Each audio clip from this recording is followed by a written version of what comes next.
Episode की शुरुआत में हम देखते हैं कि हेज विलेज में एक फादर दो बच्चों को चर्च के अंदर ले जाता है जिन्हें किसी ने चर्च के बाहर छोड़ दिया था। तब वो कहते हैं शुक्र है ये लोग शांत हो गए हैं। तो क्या ये दोनों ट्विन ब्रदर्स हैं? पर इन्हें देखकर लग नहीं रहा। एक बच्चा काफी ज्यादा शांत लग रहा है और ये दूसरे वाला थोड़ा शैतान लग रहा है। तो इस शांत से बच्चे का नाम यूनो है और इस शरारती बच्चे का नाम आस्था है। और तब हमें 15 साल बाद का सीन दिखाया जाता है जहाँ कुछ फार्मर्स अपने मैजिक से फार्मिंग कर रहे होते हैं और यहाँ चर्च के पास आस्था सिस्टर लिली से कह रहा होता है, एक दिन मैं विजार्ड किंग बनूंगा और आपको बहुत खुश रखूंगा, सो प्लीज मुझसे शादी कर लीजिए। पर सिस्टर लिली उसे मना कर देती है और हम देखते हैं आस्था बिल्कुल भी मान नहीं रहा होता। और तब सिस्टर लिली अपने मैजिक से आस्था के एक पंच मारती है और फिर आस्था से माफी मांगने लगती है। पर हम देखते हैं आस्था फिर भी नहीं मानता और तब हम देखते हैं यूनो अपने मैजिक से उसे रोक देता है। और तब आस्था कहता है, आखिरकार तुम बीच में क्यों आ रहे हो? तब यूनो कहता है क्योंकि तुम्हारा बिहेवियर बहुत बेकार है और अगर तुम ऐसे ही रहे तो कोई लड़की तुम्हें भाव नहीं देगी। तब आस्था गुस्से में कहता है, हम साथ साथ बड़े हुए हैं और अब तुम मुझे ये कह रहे हो? तब यूनो कहता है, आस्था सिस्टर लिली गॉड की सेवा करती हैं, इसलिए वो किसी से शादी नहीं कर सकती। तब आस्था यूनो को लड़ने के लिए कहता है पर यूनो मना कर देता है। और तब नैश कहता है, रहने दो आस्था, तुम यूनो को कभी नहीं हरा सकते। और तब आस्था कुछ करने की कोशिश करने लगता है। तब नैश कहता है, तुम्हारे पास मैजिक नहीं है, मुझे विश्वास नहीं होता कि तुम्हारी एज का कोई लड़का मैजिक भी ना यूज कर पाए। तब आस्था कहता है, मैं तुमसे बड़ा हूँ, तुम मुझसे तमीज से बात करो। तब नैश कहता है, बिल्कुल नहीं, इस दुनिया में मैजिक ही सब कुछ है। जिसके पास जितना ज्यादा मैजिक होता है वो उतना ज्यादा इम्पोर्टेंट होता है और तुम तो कोई मैजिक यूज ही नहीं कर सकते। तब आस्था कहता है, तो मुझे लगता है अब मुझे तुम्हें अपना स्पेशल मूव दिखाना ही होगा। और हम देखते हैं आस्था एक्सरसाइज करने लगता है और दूसरी तरफ यूनो अपने मैजिक से कपड़े सुखा रहा होता है जिसे देखकर सभी बच्चे बहुत खुश हो रहे होते हैं। और तब यहाँ हम देखते हैं फादर ओरसी वहाँ आ जाते हैं और कहते हैं, यूनो ही इस चर्च की इकलौती उम्मीद है। और यहाँ सिस्टर लिली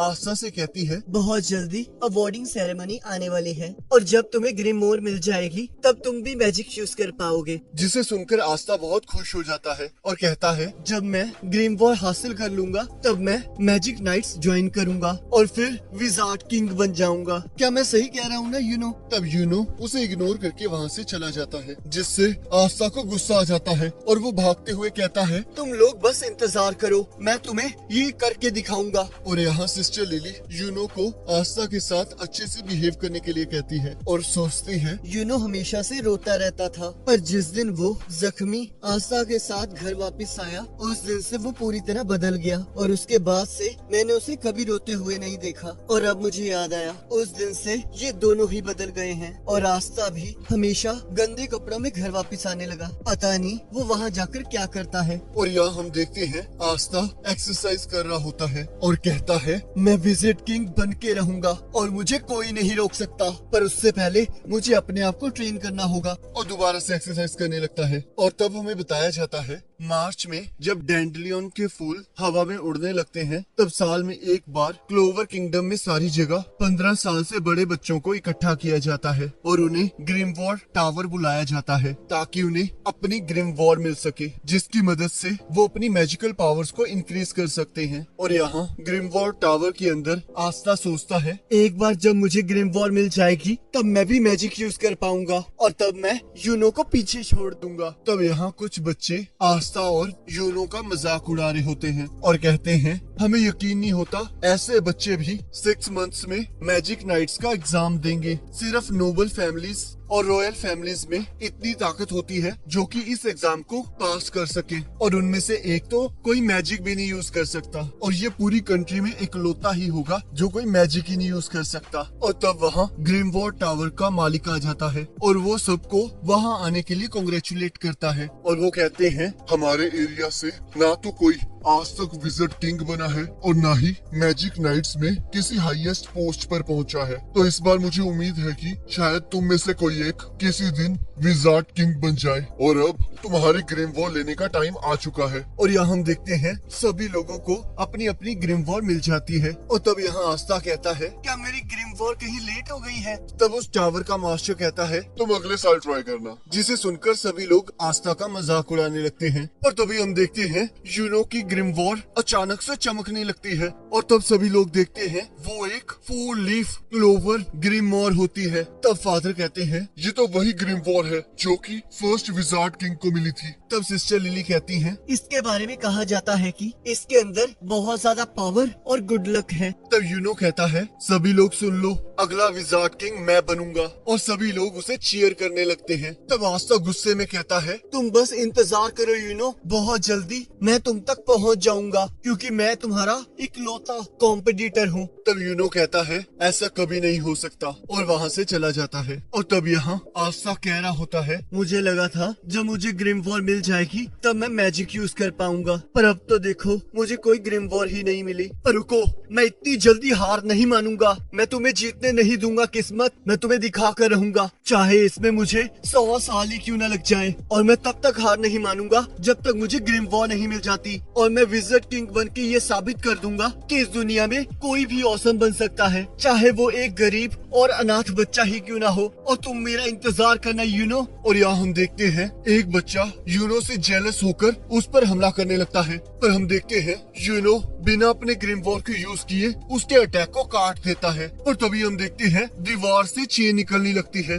और वो दोनों बच्चे चीखने लगते हैं। और तब एक पर्सन कहता है मैं तुम्हें इस तरह खुला नहीं छोड़ सकता, और हाँ इसे खोलने की कोशिश मत करना क्योंकि मेरा मैजिक दूसरों के मैजिक और उनके मूवमेंट्स को रोक देता है। तब यूनो पूछता है आखिरकार तुम कौन हो। तब रेफची कहता है मैं एक मैजिक नाइट था और उन्होंने मुझे बाहर निकाल दिया, तो अब मैं सिर्फ एक चोर हूँ और अब मैं तुम्हारी ग्रिम वॉर ले रहा हूँ। तब यूनो कहता है तो तुमने अपना नाम रेवची बताया है, तो तुम इतना तो जानते ही होगे ना कि ग्रिम वॉर को चुराना बेकार है। तब रेवची कहता है मैं जानता हूँ, ग्रिम वॉर को बस वही यूज कर सकता है जिसे ग्रिम वॉर ने खुद चुना हो, पर ब्लैक मार्केट में इस ग्रिम वॉर की बहुत कीमत है। चाहे 4 लीफ क्लोवर ने तुम्हें चुना हो, पर तुम अभी भी बच्चे हो और आज तुम्हारा बहुत बुरा दिन है कि मैं यहाँ हूँ। तुम्हारी कहानी शुरू होने से पहले ही खत्म हो चुकी है और तुम्हारे गले में ये नेकलेस भी बहुत अच्छा लग रहा है। और तब हम देखते हैं आस्था भी वहाँ आ जाता है और दीवार से टकराकर नीचे गिर जाता है और कहता है आखिरकार यहाँ हो क्या रहा है। आखिरकार तुमने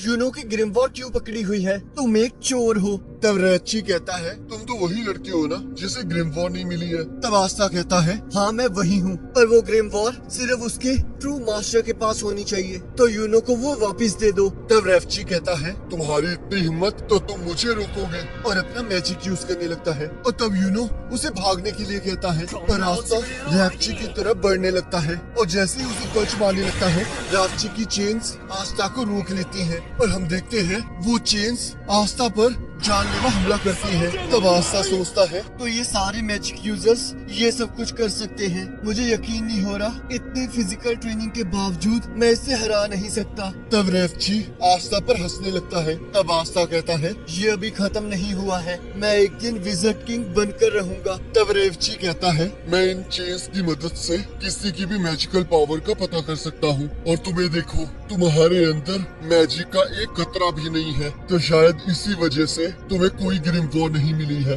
इस दुनिया में मैजिक ही सब कुछ है और तुम्हारे पास देखो तुम्हारे पास तो कोई मैजिक ही नहीं है, तो तुम तो बहुत प्रीशियस हो। तब आस्था सोचता है अगर ये सच है तो चाहे मैं जितना मर्जी ट्राई कर लूं, मैं कभी मैजिक नहीं यूज कर पाऊंगा। तब रेफची कहता है विजार्ड किंग बनना तो तुम भूल ही जाओ, तुम्हें तो कोई जॉब भी नहीं मिलेगी और तुम्हारा दोस्त तुम्हारी इस कंडीशन पर बहुत हंसेगा। इस दुनिया को तुम जैसों की कोई जरूरत नहीं है, तुम तो बस एक लूजर हो। तब आस्था सोचता है ये सच कह रहा है, मैं चाहे जितना मर्जी ट्राई कर लूं, पर इस दुनिया में कुछ चीजें हैं जो मैं नहीं कर सकता, तो शायद मुझे हार मान।